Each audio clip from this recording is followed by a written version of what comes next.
이 시간 저희들이 욥기서 1장을 읽었습니다. 오늘부터 시작해서 욥기서 1장부터 42장까지 욥기서를 말씀을 읽고 나누는 시간을 갖겠습니다.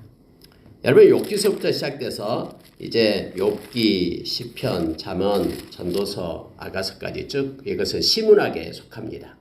그러니까 장르 자체가 다르다라는 거예요. 그래서 우리가 욥기서를 읽게 되면은 욥기서 안에 그 운문과 산문이 들어있음을 알게 됩니다.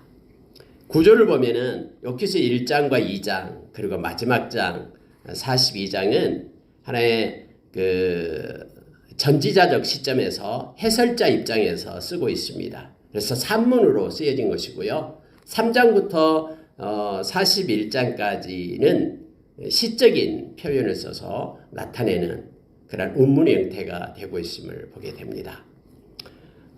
그러면 여러분, 우리가 잘 아는 이 욥기의 그 안에 내용상의 배경은 족장 시대를 얘기합니다. 그러니까 아브라함이 있었던 그 시대를 배경으로 해서 지금 쓰고 있는 거고요. 그럼 언제 써졌냐 할 때는 뒤에 뭐 예레미야도 이렇게 나오고 이런 의미로 봐서 이건 바벨론 시대, 그러니까 이스라엘이 망하고 그 위에 이렇게 구전적으로 내려오는 것들을 모아서 지혜 문학으로 그렇게 엮어서 이 욥기서가 완성되었음을 보게 됩니다.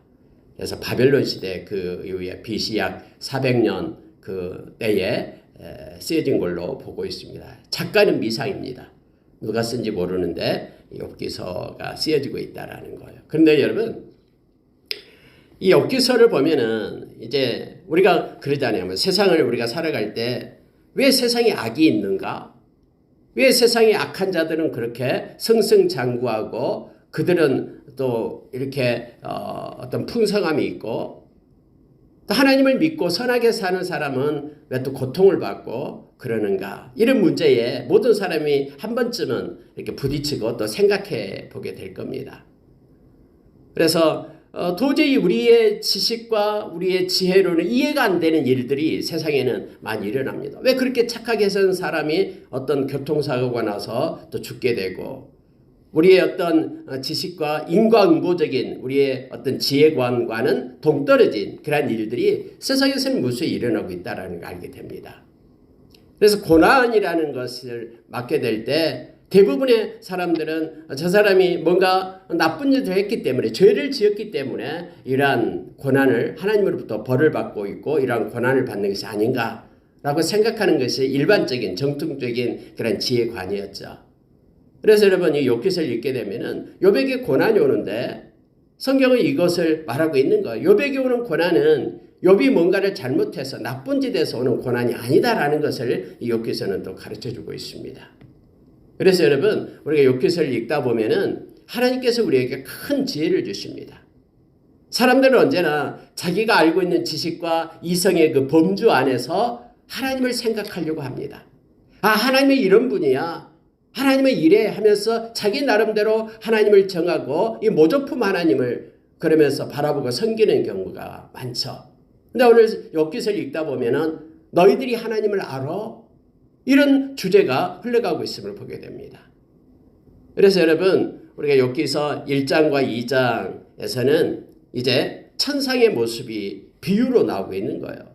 왜 이것이 나오고 있냐면은 하나님께서는 이 말씀을 읽는 저와 여러분으로 하여금 좀 더 쉽게 이 모습을 이렇게 깨달을 수 있게끔 알도록 하기 위하여 이 1장, 2장의 천상의 모습을 보여주면서 비유로 말합니다. 아니, 어떻게 어떤 사람 말하면 어떻게 하나님 앞에 악한 사탄이 설 수가 있습니까? 악한 사탄이 천사들, 여기 말하는 하나님의 아들들과 함께 모여서 하나님과 같이 얘기를 하고 토론할 수가 있습니까? 라고 묻는 이들이 있습니다. 그러나 여러분, 이것은 비유입니다. 지혜문학에서 이렇게 우리로 하여금 일상에 일어나는 여러 가지 알지 못하는 우리가 이해할 수 없는 그런 일들을 이 말씀은 설명하기 위해서 사람이 이러한 자기의 인과응보적인 어떤 결과물을 가지고 사는 것만이 아니다라는 것을 이 말씀은 우리에게 보여주기 위해서 그렇게 비유적으로 1장과 2장에서 천상의 모습을 말해주고 있습니다. 또한 우리에게 뭘 깨닫게 하냐면은 우리의 눈으로 나타나는 이 세상에서 삶 가운데는 이 세상에서의 주어진 그런 나타나는 것, 보여지는 것은 그냥 그대로 결과적으로 아무렇게나 우연히 주어지는 것이 아니라 하나님의 주권과 하나님의 간섭이 있다라는 것을 이 말씀을 통해서 우리에게 가르쳐주고 있는 거예요. 그래서 갑자기 어떤 일이 일어나도 이것은 하나님의 허락에, 하나님의 그 주권 속에 허락하에 일어나는 것이다라는 걸 알게끔 우리를 합니다. 그리고 결과적으로 욥이 고난을 받지만은 하나님께서는 마지막에 욥을 이렇게 세워 하나님께서는 복을 내리고 하나님께서는 그런 모든 것들을 회복시키고 갚으시는 하나님 되심을 또 우리로 알게 합니다. 여러분, 그래서 어떤 식으로 전개가 되냐면요. 이제 2장이 끝나고 난 다음에 3장부터 41장까지는 이제 시적인 부분으로 나타나서 이렇게 전개가 되는데 거기에 3명의 그러한 욥의 친구들이 나타납니다. 다 이스라엘 사람들이 아니에요. 그들은 세상을 대표하는 그러한 현인들, 지혜 있는 자라라고 말합니다. 그러면서 그들은 욥에 대해서 공격을 하기 시작하죠. 욥이 이렇게 힘들고 지치고 이렇게 지금 다 망하고 실패하고 이 모든 것들은 뭔가 알지 못하는 죄가 있기 때문에 그렇다라는 거 주장을 계속합니다. 기존에 있던 전통적인 그런 지혜관을 가지고 지식을 가지고 욥을 갖다 공격하고 있는 거예요. 아니 까닭없이 이럴 일이 있냐? 내가 뭔가 잘못된 것이 있기 때문에 아니면 네 마음속이든 뭔가 잘못된 게 있기 때문에 너에게 이러한 큰 일들이 일어났다. 심판이 일어났다라고 주장을 하는 거예요. 그러니 회개하고 돌아오라라고 주장하고 있는 것이죠. 그리고 여러분 욥은 여기에 대해서 반박하는 거예요. 아니다라는 거예요. 나는 이 결과를 받을 만한 죄를 진 적이 없다. 이것은 하나님이 알고 계신다. 근데 왜 하나님이 이러한 일을 나에게 허락해 주시는지 나 알지 못하겠다 하면서 하나님 앞에 대들기 시작하는 그러한 내용으로 3명이 3번씩 돌아가게 됩니다. 그러다가 32장에 가서는 이제 엘리후가 나와요. 엘리후가 6장에 걸쳐서 엘리후가 다시 이제 변론을 하는데 엘리후는 어떤 식으로 변론을 하냐면 2가지 것을 얘기를 합니다.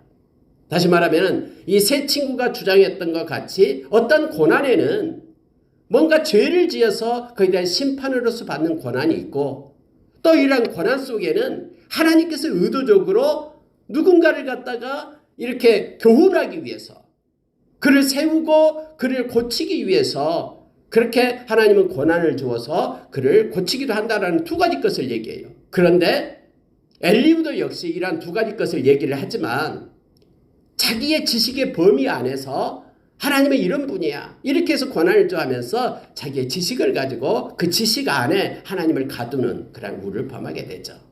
물론 하나님은 엘리후에 대해서 책망하지 않습니다만은 마지막에 42장에 보면은 그렇게 8절에 그렇게 나오고 있어요.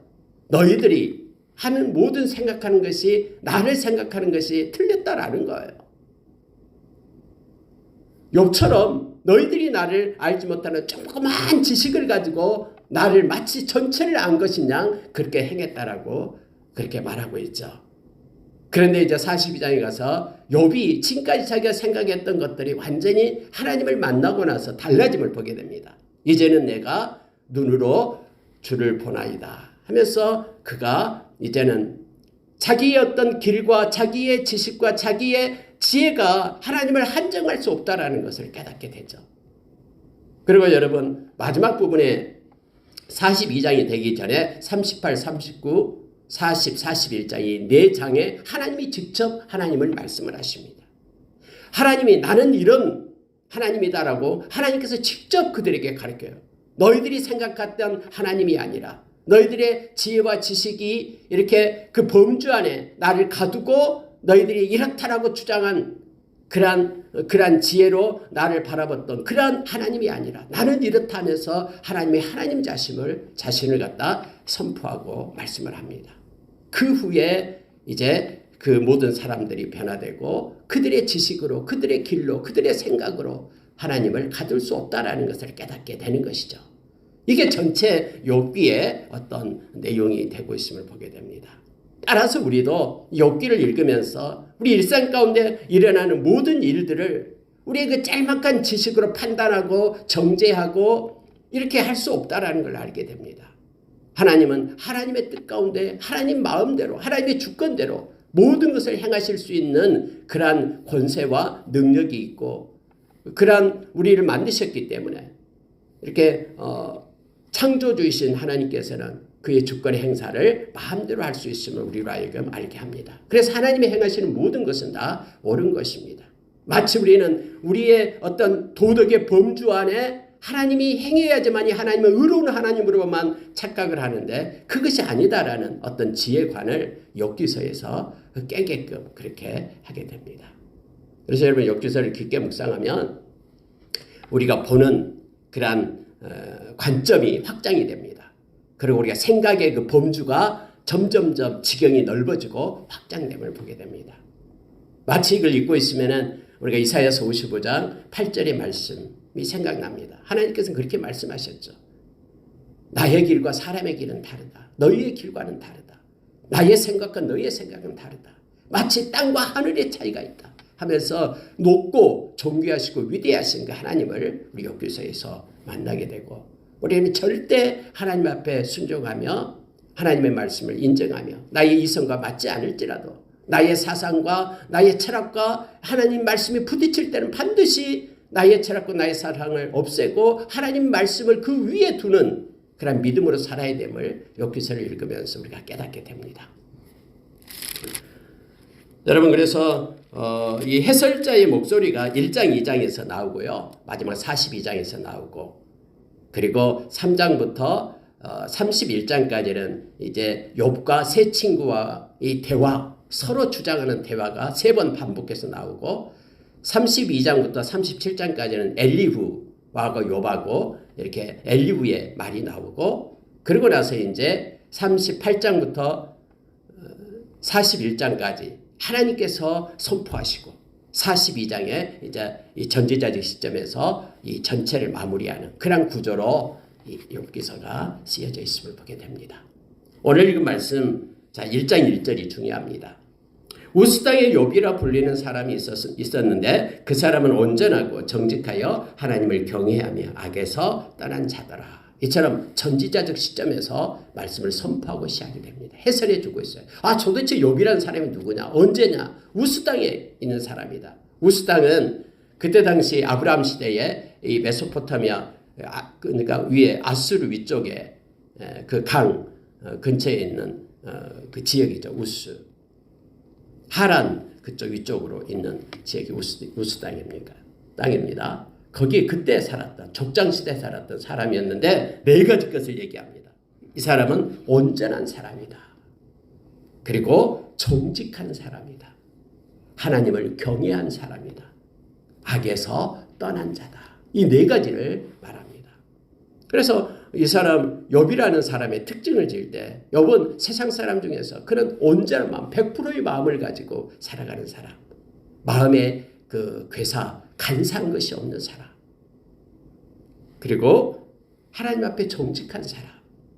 또 하나님을 경외한 사람. 여러분 이것은 마치 여호수아가 여호수아서 24절 14절에서 많은 백성들을 모아놓고 죽을 때가 되었을 때 그가 선포했던 것과 똑같잖아요. 온전함으로 이 정직 진실함으로 하나님을 경외함으로 하나님을 섬기라. 나와 내 집은 이렇게 하나님을 섬기겠다 라는 말과 똑같죠.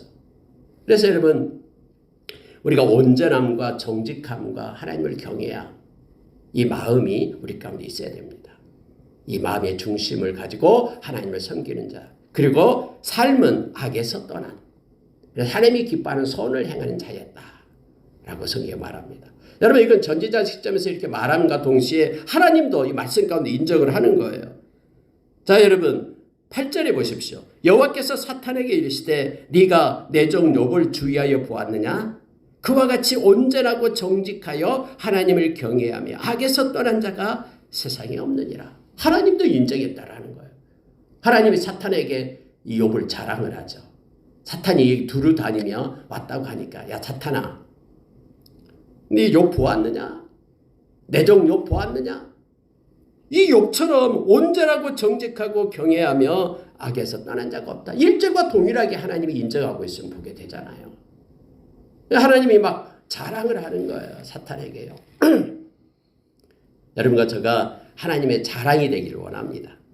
이 세상 살아가면서 그 사람 하나님이 인정하는 사람 사람이 인정하는 것은 그것은 의미가 없잖아요. 사람은 겉모습 다 모르기 때문에. 그러나 하나님이 인정해 주는 사람은 대단한 거잖아요. 모든 만물을 지으시고 다 알고 계시는 하나님이 인정한 사람은 이거 엄청난 거잖아요. 하나님의 눈에 아름다운 자로, 하나님이 인정하는 자로 우리가 섰으면 좋겠습니다. 하나님께서는 우리에게 예수의 보혈로 덮으시고 우리의 모든 죄를 사해 주시고, 그래서 회개하고 예수님 보혈을 힘입고 하나님께 나오는 이들을 너무너무 사랑하십니다. 이사야 43편에서 너희는 지명하여 불렀다. 너희는 내 것이다. 너무너무나 사랑하고 우리를 존귀케 여기는 하나님을 우리가 만나게 됩니다.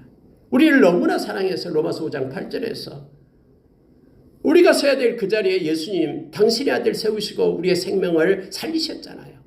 그래서 하나님의 눈에 우리가 너무나 아름답게 보이고 사랑스러워 보입니다. 하나님께로 나아가는 자, 욥을 보듯이 온전한 마음으로, 진실한 마음으로, 그리고 경외하는 마음으로 하나님이 기뻐하는 선을 행할 때에 하나님은 너무너무나 자랑스러워하고 기뻐하심을 말씀을 우리에게 가르쳐줍니다. 또 하나가 있어요. 여러분, 하나님의 아들들, 오늘 보니까요, 자 6절에 이렇게 나옵니다. 하루는 하나님의 아들들이 와서 하나님 앞에 섰고 사탄도 그들 가운데 온지라, 이렇게 되어 있어요. 뭐 어떻게 사탄이 그들, 이 하나님의 아들들은 천사들로 되어 있는데요. 천사들, 하늘 천상을 얘기하죠. 천사들, 그러니까 하나님의 명령을 받들기 위하여 이렇게 준비된 피조물들이죠, 천사들. 근데 사탄도 옆에 있었다라는 거예요. 근데 어떻게 이럴 수 있습니까? 라고 여기에 대해서 뭐 이의를 제기할 필요가 없어요. 그냥 비유로 우리로 알기 쉽게끔 하기 위해서 이렇게 한 것이기 때문에 그렇습니다. 그러면 여러분, 여기서 또 하나 우리가 발견된 게 있잖아요. 어떤 사람은 악의 축과 선의 축이 막 이렇게 싸운다라고, 하나님과 악마가 싸운다라고 생각하는데 아니에요. 이 악마는 아무것도 아니에요. 하나님 밑에서 하나님의 허락하에서 그래 움직이는, 하나님의 주권이 이 악한 자보다 훨씬 더 위에 있음을 이렇게 가르쳐 주잖아요. 그러니까 천사들 그 수준이에요. 마치 막 악이 악마가 뭐 엄청나가지고 하나님을 막 이길 듯이. 그런 게 없어요. 여러분 요한계시록 보시기 바랍니다. 그들이 막 하나님을 대항해서 막 무수한 그 모래수와 같은 사람들을 모으지만, 아마겟돈에 막 모으지만 하늘에서 불이 내려와서 금방 없어져 버려요. 이 잽이 안 됩니다. 그리고 성경에 보면 예수님 당시에도 약한 사탄이 얘기하잖아요. 아니 내 때가 되지 않았는데 왜 나를 쫓아내려고 합니까? 그러니까 이미 그들은 멸망의 때가 정해져 있는 거예요. 누구에 의해서? 하나님에 의해서요. 하나님의 주권에 의해서요. 그래서 우리가 생각할 때 이 세상의 악한 악마들, 귀신들, 사탄들, 이거 두려워할 필요 없어요. 하나님이 훨씬 더 위대하고 아무것도 아니거든요. 저와 여러분 하나님의 자녀들입니다. 그래서 이 세상에서 두려워하지 말고 당당하게 우리가 나가야 됩니다. 예수님께서 요한복음 16장 22절에서 담대하라, 두려워하지 말라라고 말하잖아요. 내가 세상을 이겼다. 세상을 이긴 내가 너희와 함께 한다라고 우리에게 가르쳐주고 있죠. 여러분 4절에 보니까 이렇게 9절에 보니까 하나님께서 욥에 대해서 자랑을 하니까 사탄이 이 말을 해요. 욥이 어찌 까닭 없이 하나님을 경외하리이까? 주께서 그와 그의 집과 그의 모든 소유물을 울타리로 두르심 때문이 아니니까. 주께서 그의 손으로 하는 바를 복되게 하사 그의 소유물이 땅에 넘치게 하심이니이다. 이제 주의 손을 펴서 그의 모든 소유물을 치소서. 그리하면 틀림없이 주를 향하여 욕하지 않겠나이까. 여러분 이 사고도 무슨 사고입니까? 기존의 전통적인 지혜관이에요. 아니 까닭 없이 하나님을 경외하겠습니까? 그가 온전함으로 진실함으로 까닭 없이 살겠습니까? 하나님이 복을 줬기 때문에 그가 그런 거 아닙니까? 그러니 하나님이 줬던 복을 거두고 보호의 울타리 장막을 걷어내면은 그도 틀림없이 하나님을 저주하고 하나님을 욕하고 하나님을 떠날 겁니다. 틀림없습니다. 이렇게 이 사탄이 얘기를 하는 거예요. 이 사탄도 인과응보적인 사고 속에 있는 거예요. 이게 대부분 사람들이 생각하는 그거예요. 여기 있는 새 친구들도 그렇게 얘기하는 거예요. 하나님이 이렇게 저주를 내리고 심판을 내리고 이렇게 몸을 아프게 하고 하는 모든 것들, 욥이 이렇게 만신창이가 된 것은 뭔가 죄가 있기 때문에 그런 거 아니냐. 그러니 회개해라 하면서 욥을 갖다 막 몰아세우잖아요. 이 사탄과 동일한 그런 사고가 아니죠. 하나님 이렇게 복을 주니까 하나님을 사랑하는 것이지, 똑같은 개념에서 지금 이 지혜관을 이 욥기서는 깨트리고 있는 것을 깨트리기 위해서 이 말씀을 욥기서를 쓰고 있는 것을 우리가 깨닫게 됩니다. 그러니까 하나님께서 이 사탄에게 허락을 합니다. 그러면 그의 생명은 건드리지 말고 소유물은 너에게 맡긴다. 한번 해봐라. 하나님은 이처럼 욥에 대해서 자신을 하고 있었어요. 그래서 여러분 이제 사탄이 가서 이 세상에서 행했던 일들이 기록이 되는 거예요. 그러니까 이 세상에서 우리가 이 세상에 살면서는 그 이면적인 걸 위에서 지금 천상에서 이루어지고 있는 것을 모르잖아요. 모르고 이 세상에서 갑자기 이런 일이 일어난 거예요. 스바 사람들이 와서 이 소떼들을 다 뺏어가 버려. 낙이랑 종들을 죽여버리고. 그리고 또 하늘에서 불이 내려요. 이 말은 번개불이죠. 갑자기 번개가 쳐가지고 양들, 종들을 갖다 살라버렸다고 얘기합니다. 또 갈대아 사람들이 와서 낙타를 뺏어가 버려요. 그리고 심지어는 네 번째는요. 아니 자녀들이 한꺼번에 다 죽어버립니다. 바람이 불어가지고 집이 무너져가지고 다 죽고 나 혼자 종이 와서 보고합니다. 순식간에 이런 일이 일어나는 거예요. 이것은 이유가 없잖아요. 어떤 원인도 없고요. 이 세상에서 볼 때에는. 근데 이 성경 우리로 하여금 천상의 모습을 먼저 보여주므로 이러한 일들이 이렇게 연결되어 있다는 것을 보여주고 있는 거예요. 이게 욥의 입장에서 보면은 갑자기 이런 일이 닥치니까 하나님을 원망할 만 하잖아요. 하나님 주신데도 언젠데 또 뺏어가십니까? 네, 여러분 이게 욥의 사고가요. 우리로 하여금 본받게 합니다. 우리가 욥기서를 읽게 되면은 그 장마다 하나님께서 지혜를 우리에게 주십니다. 그들의 말을 통해서 우리로 하여금 깨닫게 하는 메시지가 있습니다. 오늘 1장에서는 욥이 이렇게 말합니다. 20절 보십시오. 욥이 일어나 겉옷을 찢고 머리털을 밀고 땅에 엎드려 예배하며 하나님께 예배했다라고 얘기합니다. 그러한 상황에서 아들이 10명이 다 죽었는데 모든 재산들이 다 없어졌는데 그렇게 이 옷을 찢고 머리털을 밀고 이 말은 슬픔을 표현하는 거예요. 슬프죠. 아들들이 다 죽어버렸는데요. 근데 하나님 앞에 예배하면서 욥이 외쳤던 걸 보시기 바랍니다.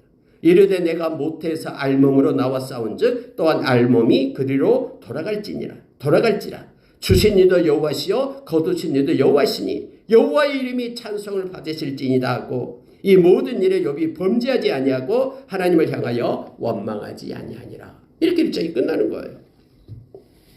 이러한 상황 속에서도 욥은 예배하는 자가 되었다라고 말합니다. 그래서 예배에 대해서 우리로 하여금 보게 하는 거예요. 여러분 예배는 욥이 이러한 상황 속에서도 하나님께 찬송을 드리잖아요. 주신 이도 여호와시고 거두신 이도 여호와십니다. 그러니 여호와의 이름이 찬송을 받으실지니라. 이렇게 고백할 수 있는 것은 예배는요 하나님을 찬양하는 거예요. 하나님의 이름을 높인 거예요. 이게 예배다는 것을 알게 합니다. 하나님을 향하여 원망하지 않았다라고 성경 말합니다. 어떻게 원망했는지 원망하지 않았는지 알 수 있어요. 여러분 이것은 지금 1장은 전지자적 시점에서 지금 기록하고 있는 거예요. 모든 것을 다 아는 상태에서 모든 것을 알고 있는 상태에서 기록한 이 장이 바로 1장이거든요. 1장, 2장이요. 그래서 여기서 원망하지 않았다 그러면 원망하지 않은 거예요. 진짜 마음속으로도 원망하지 않는 것이다라는 걸 알게 됩니다. 그래서 그는 온전하고 진실하고 하나님을 경외하고 악에서 떠난 자다라고 그렇게 모든 것을 알고 있는 상태에서 그렇게 성경은 기록되고 있음을 보게 됩니다. 여러분 사람은 두 가지가 있어요. 이렇게 하잖아요. 주신 이도 여호와시고 취하신 이도 여호와십니다. 거두신 이도 여호와십니다. 그러니 하나님이 주권자 되시기 때문에 하나님 마음대로 하시는 것은 옳습니다. 하나님 찬양 받으십시오. 라고 욥처럼 생각하는 사람이 있고 어떤 사람은 하나님 주실 때는 언제고 또 뺏어가는 것도 왜 뺏어갑니까? 그리고 원망하는 사람도 있고 여러분 똑같은 상황이지만은 주신 이도 하나님이기 때문에 감사하고 거두신 이도 하나님이니까 찬송합니다. 이렇게 고백하는 이가 있고 주실 때는 언제고 왜 또 그걸 또 뺏어갑니까? 하고 원망하는 사람이 있고 언제나 어떤 일이 닥치면 이 두 가지로 나타납니다. 그래서 여러분 우리의 삶 가운데 하나님 우리를 지금 보고 계셔요. 모든 것을 주관하신 분이 하나님이시거든요. 어떤 상황 가운데서도 우리가 원망하거나 불평하지 말고 우리가 고린도전서 10장 12절의 말씀처럼 하나님의 허락 없이는 우리에게 나타나는 것이 없잖아요. 특히 하나님의 백성은 이 참새 한 마리도 이게 땅에 떨어짐이었고 이게 팔 때도 이 아사리온의 한 아사리온의 이 참새가 팔리는 것도 하나님의 허락 없이 팔리는 게 없다라고 성경에 말해주고 있잖아요. 그리고 하나님은 피할 길을 내고 반드시 그걸 극복할 수 있는 힘을 우리에게 주신다라고 말하기 때문에 우리가 욥처럼 모든 것이 하나님 거예요. 우리가 디모데전서 6장 5절 이하에서도 우리가 이 땅에 올 때 빈몸으로 왔고 이 땅 떠날 때도 빈몸으로 갑니다. 이 욥기에서 바울 사도는 또 그렇게 고백을 하고 있는 것이죠. 그런데 우리가 이 세상에 살아가는 모든 것들 하나님이 주시고 또 하나님이 거둬가신 거예요. 그래서 우리가 사나 죽으나 하나님께 속한 자로서 하나님께 감사하고 맡기고 우리가 욥처럼 원망 대신에 하나님 앞에 엎드려 기도하고 또 하나님이 행하실 것을 이렇게 소망하면서 하나님 앞에 나아가는 우리가 되기를 원합니다. 여러분 이게 쉬운 게 아니에요. 어려운 거예요. 그럼에도 불구하고 성경은 이 말씀을 기록해 놓고 우리로 하여금 설명해 주면서 이렇게 말씀대로 살아갈 것을 요청하고 있습니다. 기도하면 용기를 얻어서 때로는 한순간에는 당황하고 힘들지만 그러나 하나님 앞에 엎드려 말씀을 붙잡게 될 때 우리도 욥처럼 용기를 얻어서 하나님 앞에 끝까지 예배자로 서게 됩니다. 만약에 여기서 주신 때는 언제고 뺏어갈 때는 언제입니까? 원망하기 시작하면 절대로 하나님 앞에 예배할 수가 없습니다. 하나님께 예배는 감사거든요. 감사 예배를 드릴 수 없잖아요. 원망이 있으니까, 불평이 있으니까. 말씀을 붙잡고 우리가 끝까지 예배자로 서기를 원합니다. 함께 기도하겠습니다.